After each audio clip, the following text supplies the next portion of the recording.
పొద్దున లేవంగానే ఒళ్ళంతా నొప్పులుగా అనిపించటం, ఎనర్జిటిక్‌గా ఫీల్ అవ్వలేకపోవటం, ఏదైనా చిన్న యాక్టివిటీ చేయంగానే ఒళ్ళంతా చాలా నొప్పులుగా అనిపించటం, ఎప్పుడు చూసినా కనుపులు, వేళ్ళు, జాయింట్స్ ఎప్పుడు నొప్పులుగా ఉండటం, మజిల్ ఎప్పుడు ముట్టుకున్నా పచ్చి పుండులా అనిపించటం. ఈ సింప్టమ్స్ మనకు కనిపిస్తున్నాయి అంటే మనకి antioxidants and anti inflammatories మన బాడీ రిక్వైర్మెంట్ ఉంది అని అర్థం. ఆక్సిడేషన్ అంటే ఏంటి అంటే మన బాడీలో న్యాచురల్ మెటబాలిజం ప్రాసెస్ జరిగేటప్పుడు సర్టన్ ఆక్సిడేటివ్ స్ట్రెస్ రిలీజ్ అవ్వటం కామన్. ఆక్సిడేటివ్ స్ట్రెస్ ని కంట్రోల్ ఆఫ్ చేయడానికి బాడీలో ఇనఫ్ ఆఫ్ యాంటీ ఆక్సిడెంట్స్ ఉన్నప్పుడు అది అక్కడికి సమానం అయిపోయి టేమ్ ఆఫ్ అయిపోయి మీకు ఎలాంటి ఎఫెక్ట్స్ బాడీ పైకి చూపించవు.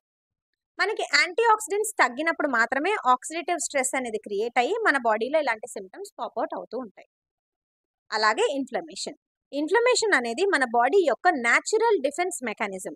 మనకి ఏదైనా దెబ్బ తగిలినప్పుడు ఆ ఇంజురీ నుంచి మనం రికవర్ అవుతున్నాము అన్నా, లేకపోతే ఇన్ఫెక్షన్స్ నుంచి మన బాడీ ఫైట్ బ్యాక్ చేస్తుంది అన్నప్పుడు కూడా సర్టన్ ఇన్ఫ్లమేషన్ క్రియేట్ అవ్వటం is very natural and important కూడా.